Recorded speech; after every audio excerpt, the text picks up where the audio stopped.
Hello, this is Reverend Don Lewis coming to you from beautiful Florida. And today our question comes to us from Reverend Lori.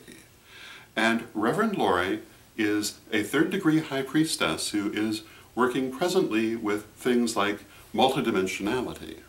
And her question is, how can I keep order in my present daily life when dealing with aspects of multidimensionality? Or in other words, how can I not lose my place in reality? And my answer to this is that I usually tell people there's not much to be afraid of in the practice of magic. In this, I'm very different from some other people you may encounter who tell people to be afraid of everything. And I generally think there's not much you need to be afraid of. However, I've never said there's nothing. And there are a number of things that I would say a person is well advised to have a healthy respect for. One of them is the danger of becoming ungrounded through not practicing proper psychic hygiene. This is why I emphasize psychic hygiene so strongly. One can become very ungrounded and very damaged through being ungrounded if one does not practice regular and good psychic hygiene. Another thing is suffering from crossed manifestational wires, where what you think you want and what you really want are two different things, and you cross yourself up. This is also a potential danger of working with magic, and the answer to it is doing your shadow work, to make sure that your inside and your outside are matching, so that you can do your magic with a clear and undivided intent. And of course, the other thing, when working with higher levels of magic, is the possibility of losing your place in reality.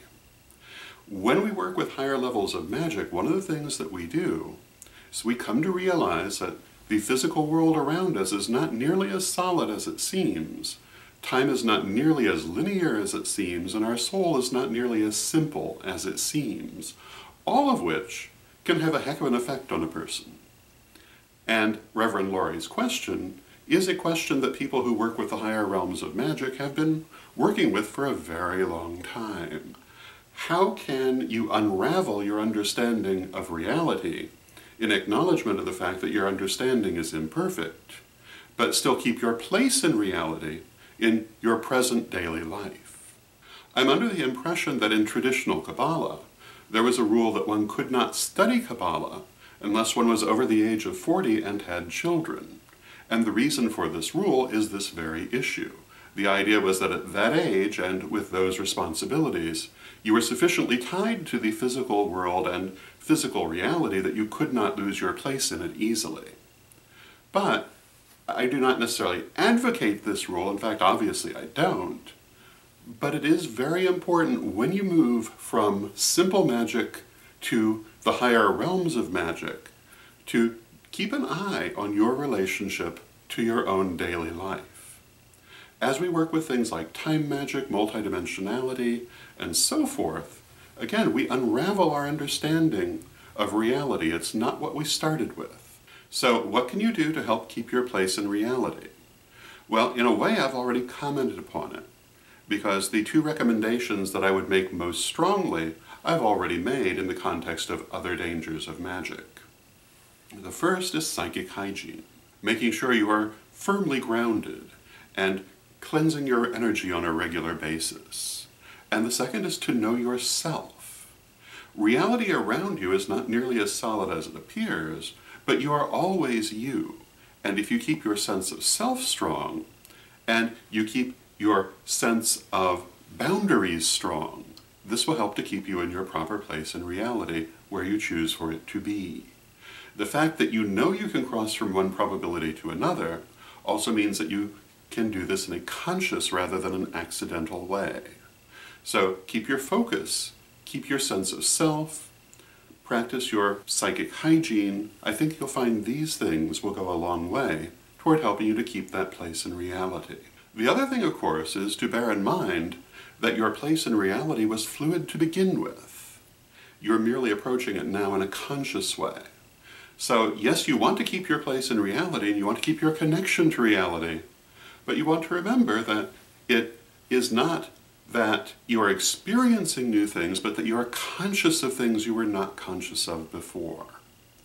And so again, how you approach it with a strong sense of self, a strong sense of your understanding of your world, is very important. But it isn't really a change in what's happening. It's a change in what you're aware is happening. So, those would be my thoughts on the matter. I hope you find them helpful. And once again, we've come to the end of our week of vlogs. And it's time to vote for your favorite vlog of the week. And this time we actually have 2 weeks to vote on, and that gives us a total of 6 vlogs, and they are these. Not Ideal Circumstances from Reverend Vivian. Psychic Overload from Obeafo. Discreet Mabon from Kitsune Deva. Psychic Control from Ravenwolf. Sweet Dreams from Magenta.